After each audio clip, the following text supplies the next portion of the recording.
সুপ্রিয় সুধী, হরে কৃষ্ণ। আমি সঞ্জয় কুমার রায় আজ আবার হাজির হচ্ছি গীতা শিক্ষা ক্লাসে। আজকে আমরা শ্রীমদ্ ভাগবতের 12 ও 13 নম্বর শ্লোক আলোচনা করব। তা শুরুতেই আমরা মঙ্গলাচরণ করছি, তারপরে আমরা গীতা পাঠ শুরু করব। এখন মঙ্গলাচরণ শুরু করছি। ওম অজ্ঞানতিমিরান্ধস্য জ্ঞানাঞ্জনশলাকয়া চক্ষুরুন্মিলিतं येन তস্मै শ্রীগুরুবে নমঃ। শ্রীচৈতন্যমনঃভীষ্টং স্থাপিतं येन भूतले स्वयं रूपः कदा मह्यं ददाति स्वपदान्तिकम्। वन्दे अहं श्रीगुरु श्रीयुतपदकमलं श्रीगुरो वैष्णवांश श्रीरूपं साग्रजातं सहगण रघुनाथान्वितं तं सजीवं सद्वैतं सावधूतं परिजनसहितं कृष्णचैतन्यदेवं श्रीराधाकृष्णपादान् सहगण ललिता श्रीविशाखान्वितांश्च। नमोऽयं विष्णुपादाय कृष्णप्रेष्ठाय भूतले श्रीमते जयपताका स्वामिनीति नामिने। नमो आचार्यपादाय निताय कृपाप्रदायिने गौरकथाधमोदाय नगरग्रामतारिणे। नमोऽयं विष्णुपादाय कृष्णप्रेष्ठाय भूतले श्रीमते भक्तिवेदान्त स्वामिनीति नामिने। नमस्ते सरस्वते देवे गौरवाणी प्रचारिणे निर्विशेष शून्यवादी पाश्चात्यदेशतारिणे। वाञ्छाकल्पतरुभ्यश्च कृपासिन्धुभ्येव च पतितानां पावनेभ्यो वैष्णवेभ्यो नमो नमः। पञ्चतत्त्वात्मकं कृष्णं भक्तिरूपस्वरूपकं भक्ताख्यं भक्तवत्तरं नमामि भक्तिशक्तिकं। नमो महावदान्याय कृष्णप्रेमप्रदायते कृष्णाय कृष्णचैतन्यनाम्ने गौरतीशे नमः। जय श्री कृष्ण चैतन्य प्रभु नित्यानंद श्री अद्वैत गदाधर श्रीवासदि श्री गौरभक्तवृंद। हरे कृष्ण कृष्ण कृष्ण हरे हरे हरे राम राम राम हरे हरे।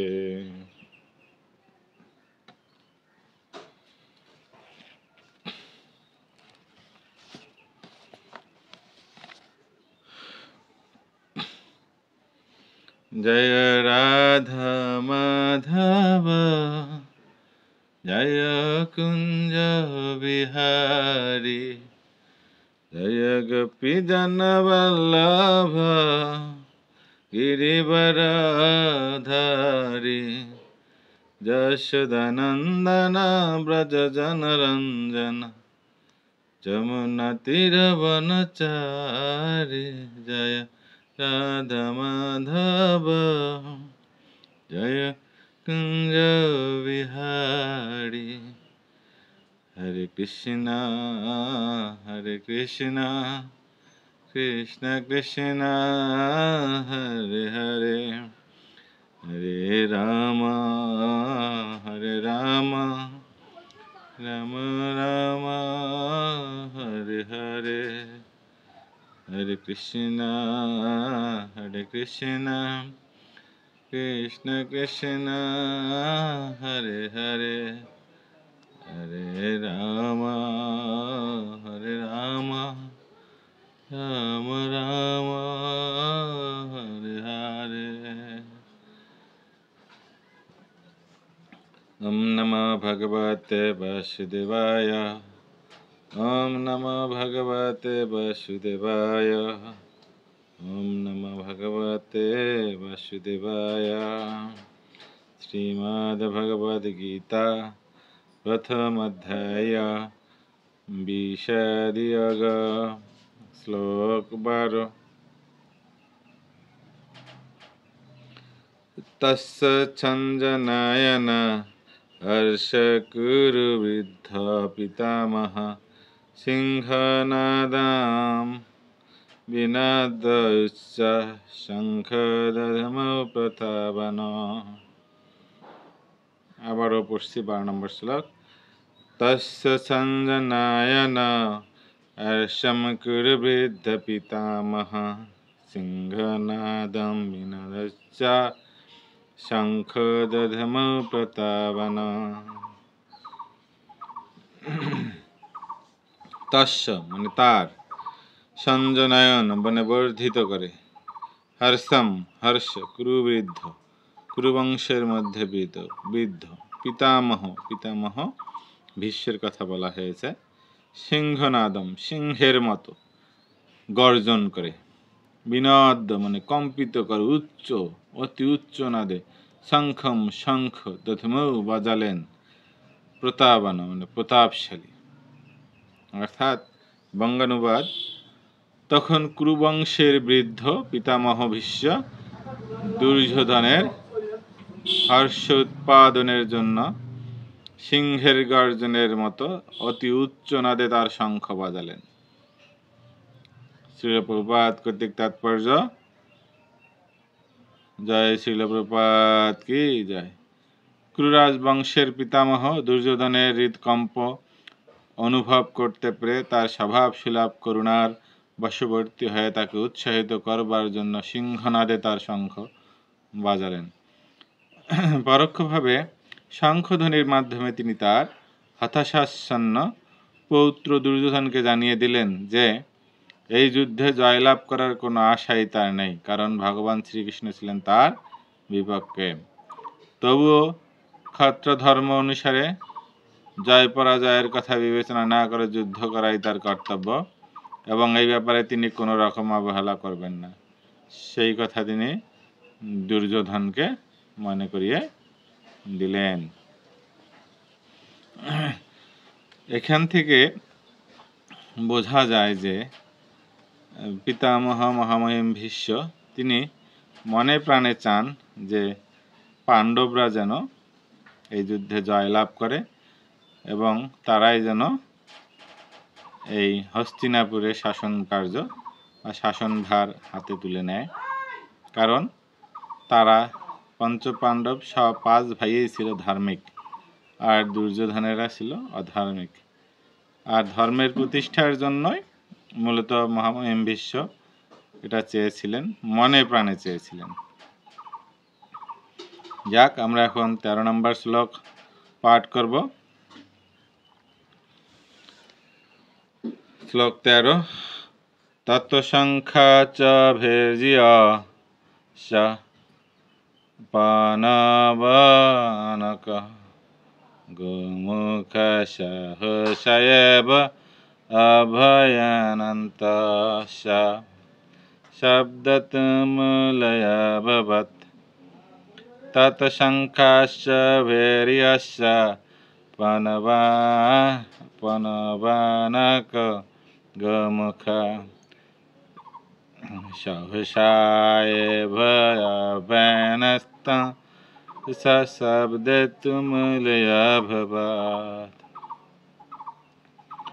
তত মানে তারপর, সংখ্যা শঙ্খসমূহ, চ ও ভের্য মানে ভেরি সমূহ, চ এবং পনবানক মানে পনবানক ঢাক, গোমুখা মানে গোমুখ সিংহা, সহসা হঠাৎ এবং অবশ্যই, অব্যহনন্ত একসঙ্গে বাজতে লাগলো, সা সেই শব্দ মিলিত শব্দ, তুমুল তুমুল ভাবে, অভবৎ মানে হয়েছিল। অনুবাদ ছিল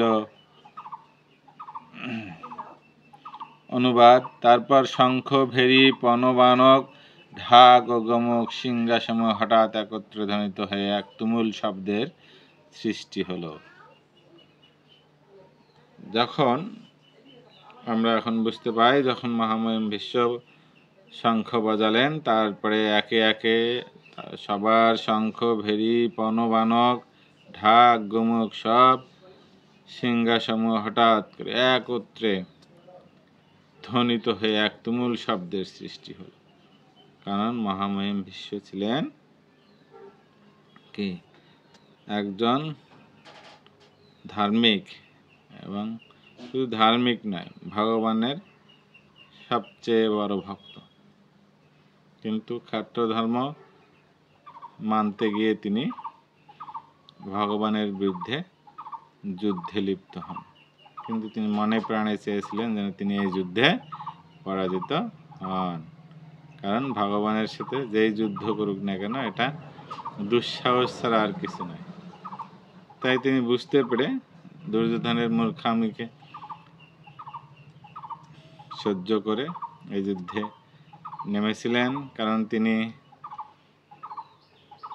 একটা প্রতিজ্ঞাবদ্ধ ছিলেন, সেই প্রতিজ্ঞাবদ্ধ থাকার কারণে বাধ্য হয়ে এই যুদ্ধ করেছিলেন। পরবর্তীতে তিনি অবশ্য জানতে পারেন যে প্রতিজ্ঞা ধর্মের জন্য সেটা প্রতিজ্ঞা ভঙ্গ করা যায়, সেটা সময় অনুসারে, ধর্মের জন্য ছাড়া অন্য কোনো কাজের জন্য নয়। শুধু যদি আমাদের বা আমার এই প্রচেষ্টা আপনাদের ভালো লাগে, তাহলে আমার ভিডিওটিতে লাইক, কমেন্ট, শেয়ার করবেন এবং পেজটিতে ফলো করতে ভুলবেন না। হরে কৃষ্ণ। সবাই ভালো থাকবেন, সুস্থ থাকবেন।